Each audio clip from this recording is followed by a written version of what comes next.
compliance is not going away, but it is being completely absorbed into AI. And if we want to future-proof ourselves in the context of also being able to deliver the value we want to our clients, we 100% need to be advisory first so that we can position ourselves now for the wave of the future and what is coming.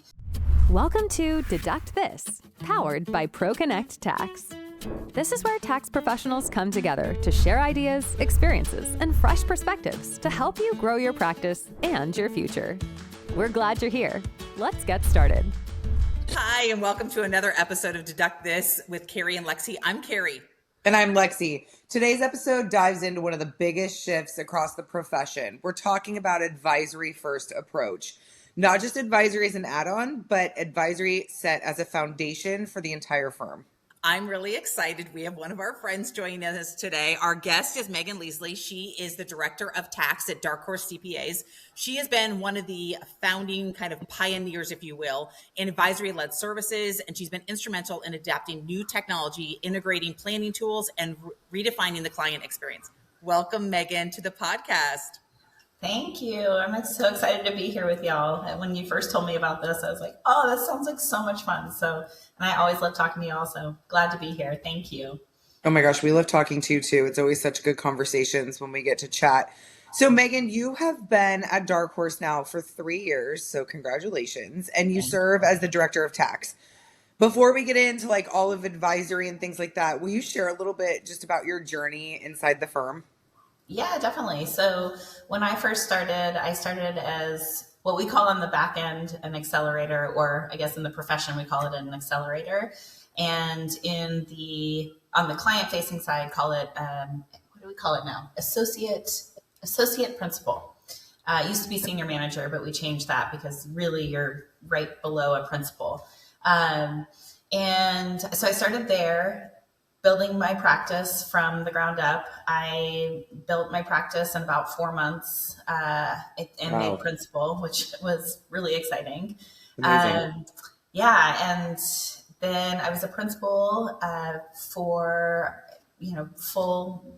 ownership in the company. I still had ownership in the company, but full principal for about a year, I guess, before I was like, our tax director at the time, it was the first tax director we'd ever had at Dark Horse, left. And I had this vision for the position that I thought was very fitting with Dark Horse, very different from what a tax director role might be in a traditional setting, a traditional firm.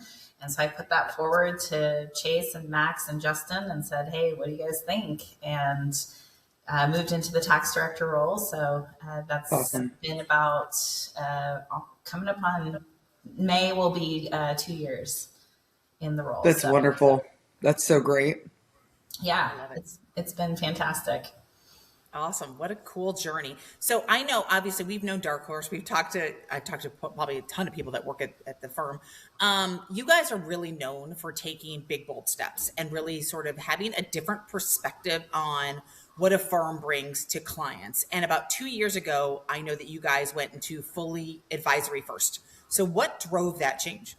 Part of it was that we position ourselves and want to truly be that higher level of service for our clients. And with that, you have to be an advisory, 100%. But another big piece of it is that Dark Horse has always been a tech first company. And with that, we're looking at AI going, oh my gosh, compliance it's not going away, but it is being completely absorbed into AI. And if we want to future-proof ourselves in the context of also being able to deliver the value we want to our clients, we 100% need to be advisory first so that we can position ourselves now for what is the wave of the future and what is coming. And I think that another piece of it was that we really want to make sure that we are living our values. And one of the big things, the whole reason that Dark Horse was even created in the first place was to empower CPAs to really live the life that they want. be able to run the business that they want to, have the clients that they want to, have an actual, imagine this as a CPA, having an actual work-life balance. Yeah. And to do that, you cannot be in compliance. You cannot be in the grind of compliance. You have to move into advisory. And so it also fit in with what we're trying to deliver to, as leadership, our ultimate clients, which is our principals. That's amazing. You talk about like compliance being like table stakes now, but really it also depends on what software you're using. And so you guys being on the forefront of adopting all of the best technology in the industry, can you talk a little bit about how you guys saw that early on about efficiency being so important so that you could move into being in the advisory space and leading with that with your firm? What does that look like for your firm as you were looking at all the options and making sure that was part of it? Yeah, I mean, it's not just taking a value add approach to our clients, but it's also taking a value add approach to our principals. Mm-hmm. And where can we add value? Well, it's taking away those stupid little tasks that add on their end add absolutely no value to their client. They're just things routine tasks that have to be done. And so it's not just, so it's starting from the workflow itself. And there was a really interesting statistic. I've thrown this out multiple times at conferences this year. And when I first heard it at a conference, actually, I think it was at Intuit Connect that I first heard it. Now it's so forefront in my mind that 2/3 of, I think it's 67% of CPA's time or tax professionals' time is spent just in gathering and inputting data. Yeah, it's wild. There's no value add in that work. And it also does not capitalize on the talents that our CPAs have, right, and our tax professionals have. Anyone could go through and do some, key in some hand. Well, I mean, I guess I'm really fast on a 10 key, but it's so maybe I'm faster than most. I don't know, but it's really not adding any value to our clients. And so it's looking at those things first. How can we take those off the plate of our CPAs, off of our tax professionals, our staff, so that they can focus on, so that can be efficiency right there. Then it's taking it to the next level. Okay, so we want to have this advisory first approach. Well, that means a lot of the compliance, how can we take compliance and automate as much of that as we possibly can? And then also automate, not necessarily automate because the human touch is so important in advisory, but at least automate some of the insights and help start cluing people in using our technology and our integrated technology to discover where we can start to implement some really compelling tax plans for our clients. Yeah, absolutely. Well said. It's so interesting because more and more on this podcast and just in my conversations with tax pros, we're hearing this story of people trying to figure out what is their role, what is the role of technology, what is the role of AI, how do you differentiate yourselves? And you guys are on the forefront of that. And you're right. It's about bringing that human intelligence that the AI and the technology can't do. So finding the technology that can automate those compliance things and get you to move faster so that you can spend your time creating those relationships with clients that are intangible and that make them come back year after year after year and helps you become that trusted advisor. So that they want to pick up the phone and be like, hey, I need to talk to Megan and figure out what this is about and what I can do differently for this next year, and really be a partnership in that going forward to figure out where they can save on their taxes, et cetera. And so I think I love that you guys are doing this, and it's become such a foundation for the firm. And really, again, it all goes back to that work-life balance, but how it plays out is very different for each firm. So I think that's interesting. And so you touched on it a little bit, right? And so I know you guys are, we work at Intuit. We've been very clear about that on our podcast here. And, our products are ProConnect and Intuit Tax Advisor. Those have become forefronts of your tools to help do some of those compliance. So talk about what made you guys bring those tools on specifically, and why it's helping you guys move forward with this, being able to move fast with the compliance part of it, but then bringing that advisory on there. Yeah, I mean, when Dark Horse, and I was not around at this time, but the lore around the company was when the company made the switch to be fully remote. I think that it was kind of set up to be that way, but it was never fully ingrained in the company until I think it happened right before COVID, actually. So it's perfect timing. Wow. Yeah, I mean, fantastic timing. And that's just where we've stayed, is in this fully remote space. We have, I mean, I'm in Mexico right now. You're in Mexico. Wow. What a testament, right? To You're it literally working. living proof. I'm in Mexico. Amazing. Yes. Yeah, happy to hear. Our director of CAS right now is traveling in Japan, and she's still so keeping awesome. up. And like last year, I was in Egypt for Christmas, and I've worked I go on river trips every year, and often, because I'm going to be completely disconnected for a week at a time on a whitewater rafting trip, I've got to have all my ducks in a row. And I'm working in the van, on the camper van on the way to the put-in, so that I can make sure my work is done. And all of those pieces, it's this freedom that we give to our clients and to our principals and to all of our staff. And so in order to have that, we need to be on a cloud-based system. And ProConnect is the only one out there that does that for us. And in addition to that, it's one of the things that I've used so many different tax softwares in my time in this business. And one of the frustrating things that just drives me nuts is how difficult it is to learn new software. And ProConnect is such an easy learning curve. It's quick, it's intuitive. By the way, is that where Intuit got its name? Yes, I think so. Okay, sorry. Side note, I've always wondered about that, because every time I say intuitive, compared, like talking about Intuit software, I'm like, that was kind of a brilliant move on their part. Anyway, but it's truly intuitive. It's a fast learning curve. I don't have to spend significant amounts of my time training people. Principals can come in, or accelerators can come in and very quickly be up to speed on that piece of things. And that's super important to us. In addition, then that move into ITA, into a tax advisor, all of your info is already in there.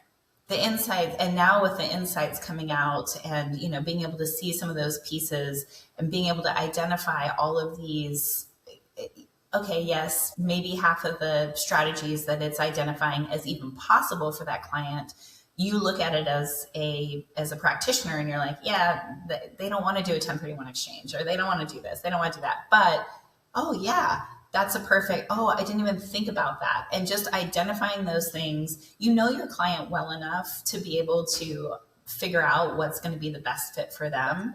However, when you're in the heat of it and you're trying to do this higher level advisory work, just being able to have those insights on the front end and being able to, and not have to actually upload any tax returns at all, like the data is already right there, that is priceless. And it actually integrated with ProConnect, so it's not like it's just layered on. We're not paying for another software, as our director of IT likes to say, SaaS soup. We're not adding to Yeah. I like that. Yeah.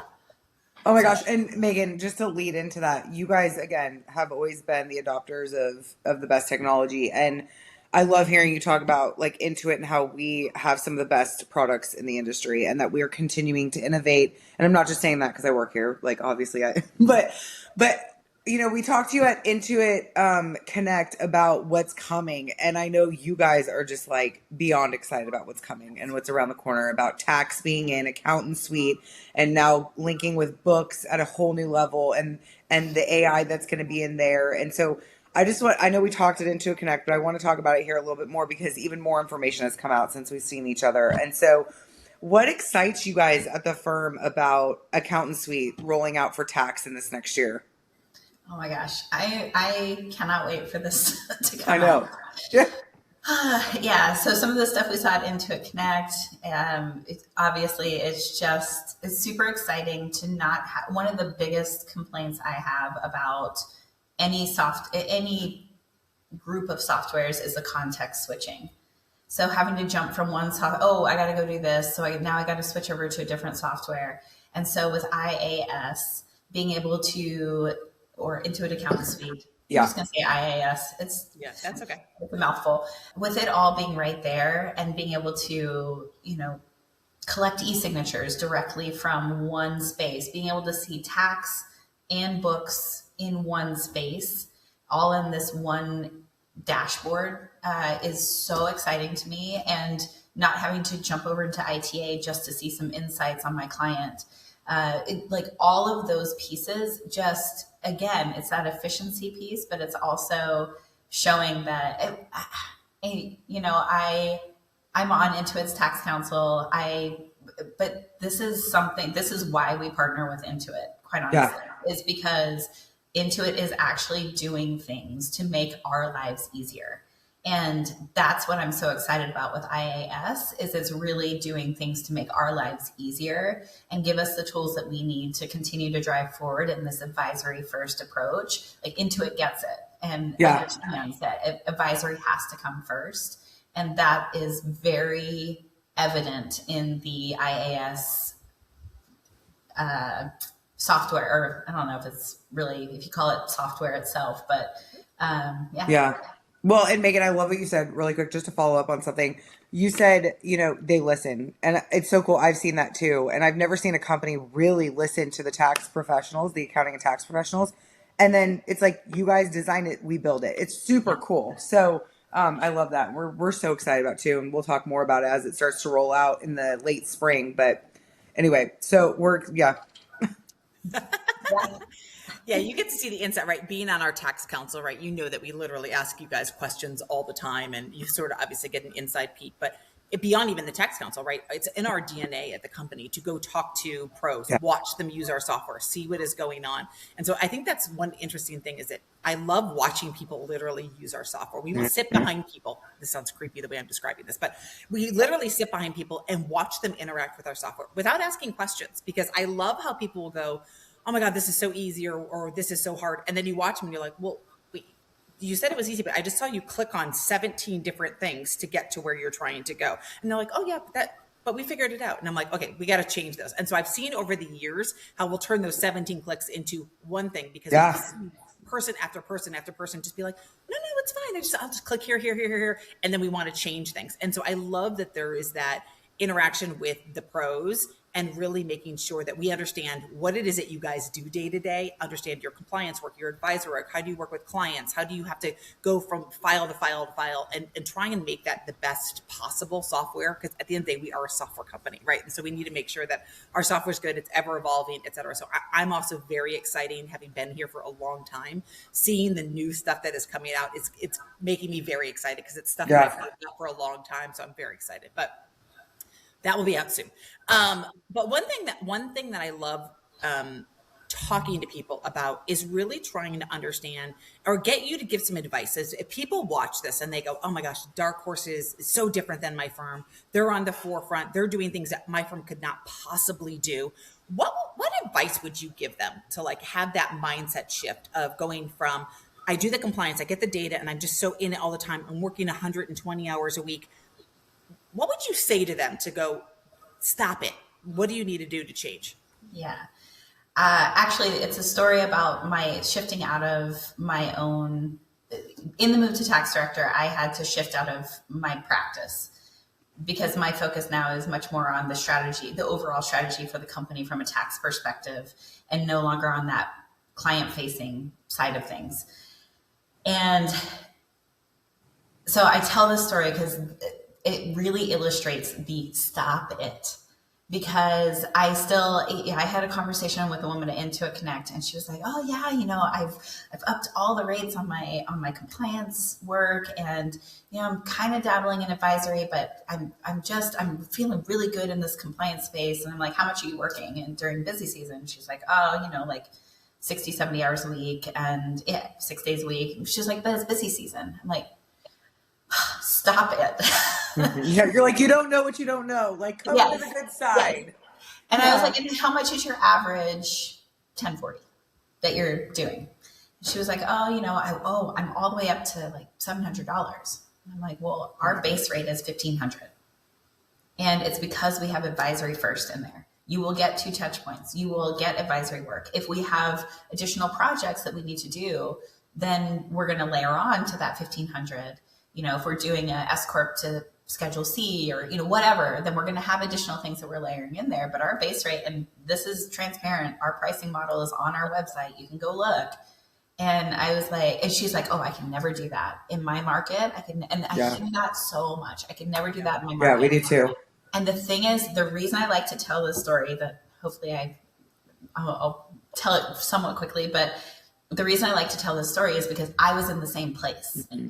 I worked in when I'm not in Mexico, I live in Salida, Colorado, tiny little town. And I had the exact same opinion. I can't charge those kind of rates. No one's going to pay those kind of rates. And when I finally got out of that mindset, because I was like, okay, I'm moving into the tax director role. I've got to cut my $350,000 practice down to $50,000. So I went through everything. I looked at all of my annual recurring revenue, mapped it all out, and I said, okay, here, and I have to set the example. I've been resistant on increasing all these clients. Oh, they don't want advisory.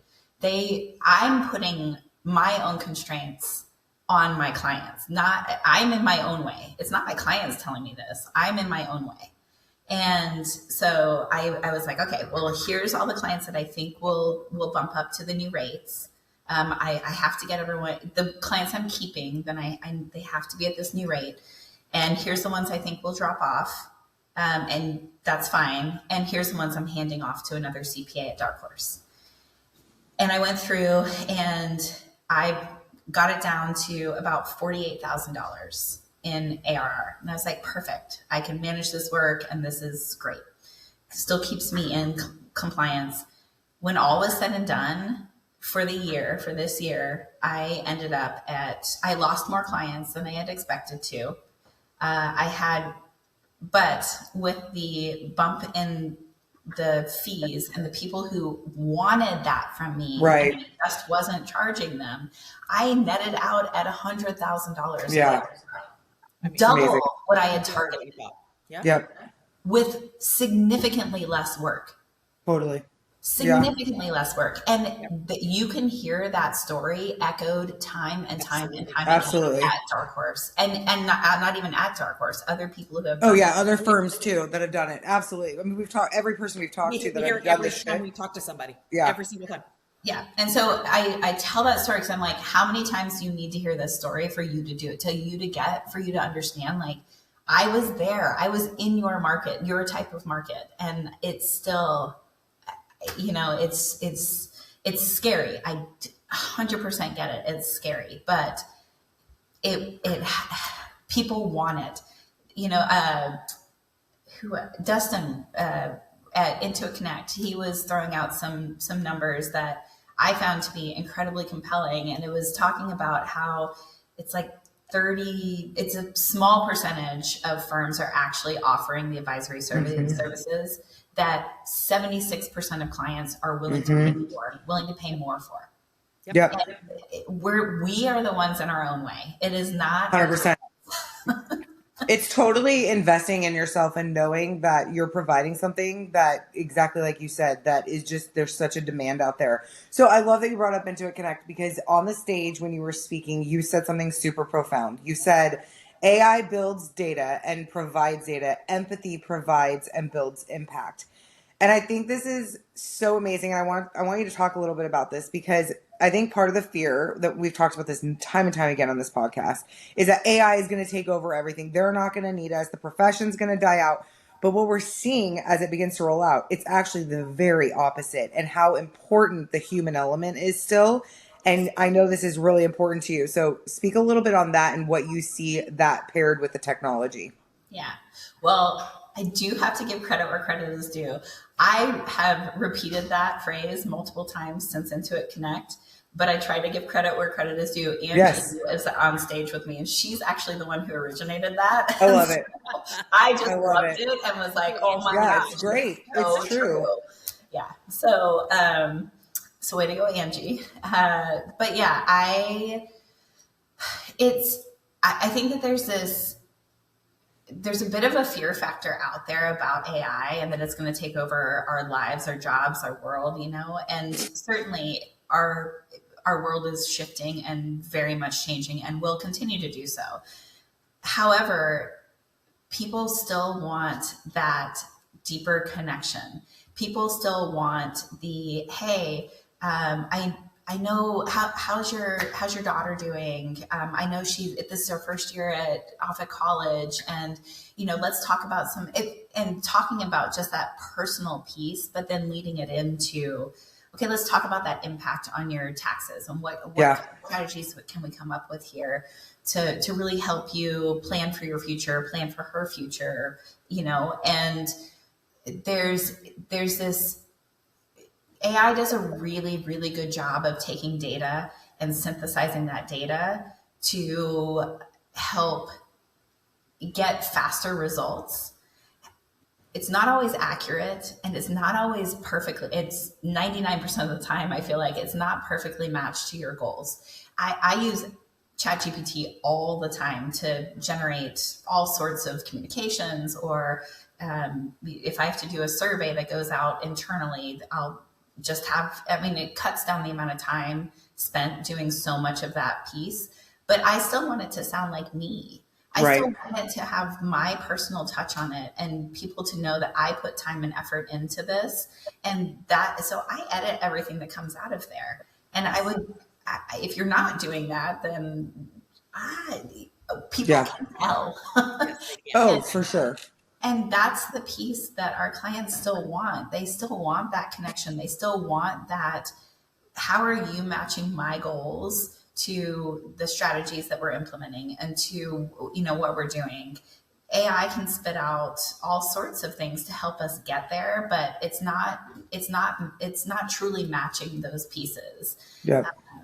Having that human connection in there that people really want. And if you want to be a trusted advisor and a true trusted partner with your clients, that's what it takes. Yeah. Oh, we're seeing it. I mean, I don't know if you guys have seen this, but there's been a huge backlash of people using it for all brand campaigns and all of that. Like, I feel like people are wanting, not feel like, it's true. People are wanting that human touch more than ever. They're craving it because everything has shifted so far the other way, so it's an and, right? It's an and, not an or. Right. Yes. Well, they even, we saw an article, and I'm going to guess it's true. I don't know. I actually didn't go validate it, but I'm going to say it anyway, that Merriam-Webster's word of the year is slop. And it has to do with AI creating outputs that are just generic and people putting it out there as their own. And when you read stuff, everything that's what I'm saying. I didn't even go verify it, which I should have, but it made so much, it resonated with me because I keep seeing stuff out there and I'm like, a person did not write that. It's too generic. It's too high level. And I think that even if you use it as the tool, and like you said, go in and judge it, like go in and make sure you have that little personality in there, because it will come through that it is not the slop, if you will, of AI, that it is you being the trusted advisor. It can still be the foundation of like 70% of what you're sending to somebody, but you're going to add on those little pieces and parts that go, oh, wait a second, this is actually completely wrong for this person. I have to get this part out there. And I need to ask her about her daughter, Mary, who's at college at OU, or I have to go do when you add that stuff in there, the marrying of those two things together is magic. And it gets you there so much faster, but you do have to be careful of not just put something out there because AI did it, right? And so I think people have to figure out what their balance is. But I thought that was such an interesting thing for that to be the word of the year, because I was like, oh, that totally resonates with me. Yeah. Well, and it's also, our tax system in the US is insane. Like, it's absolutely insane. Yes. And, people, even going back to like Intuit Tax Advisor, it uses AI incredibly well and will identify all these different strategies that could apply. But it takes my knowledge of going in, or another principal's knowledge of going in and looking at their client and going, yeah, I know that doesn't align with their goals. And and then understanding how to then implement that strategy that fits completely in alignment with the tax laws and what is likely to get questioned by the IRS, and what documentation do you need, and all of those things. That's all the human element. And yes, AI could guide someone through that potentially, but they also don't have access to, the tax libraries that we have that are where it's AI driven, but it's AI driven only on tax law, only on concrete resources that can be used to defend a position with the IRS. Right. The general public does not. I can't imagine why they would pay for access to something like that when they could just pay us to do it. But yeah, it's again, that's that human element of understanding and matching those things. It is. All right. One last question. So we're in December. We can see your Christmas tree behind you. We're ready to kind of sort of sign off for the year. Tax season is upon us. Literally. I can't even believe it's 2026 here in just a matter of days. Most of the pros, just like we talked about, they are bracing for their crazy hours. They're working 7 days a week, et cetera. I know you see it differently. Your firm sees it differently. So what do you believe is like the biggest change in like, how should people look at tax season as they go through it? What should they be looking for that they can be doing differently? Yeah, so I spoke on this I had a panel at Intuit Connect called Opportunity Season, and rethinking that idea of tax season, busy season, as actually opportunity season. And, yes, it's late in the year. We're about to go into busy season, or like I like to call it, opportunity season. So what I would say is there's still time to think about it differently. Make sure that you've got your workflows down. Make sure that you look through and see, is there an opportunity to schedule your clients out? I like to tell people this all the time. April 15th is false news. It's not a real deadline. You can absolutely schedule your clients out and get your planning in place so that your busy season does not have to be busy. It's still always going to be busy, but it doesn't have to be the 60, 70, 80-hour weeks. It does not have to be that. Build in time for yourself. Figure out self-care wise, what can you do for yourself, whether it's scheduling in your workouts or scheduling in date nights with your significant other, or, time for your kids to sit down and then, maybe you do one extra hour of work after dinner so that you have time, whatever it is that's most important to you. Find things to add value to your life during that crazy time instead of becoming a shell of a person. And being like, oh yeah, my friends don't even call me during tax season because they know I can't go do anything. Don't do that. Don't do that to yourself. And also, if it really is truly too late for you to make any changes in your workflows, that's okay. Take the time to document what you can change for next year. Because if you just go through it all again this year and then just go, phew, that's over with. Thank goodness. Now I can sit back and relax. You're going to have to go through it again the following year. Yeah, exactly. It's not going to just go away. Yeah. Find the pain points this year. Figure out what could I do differently next year to make a change and make this different.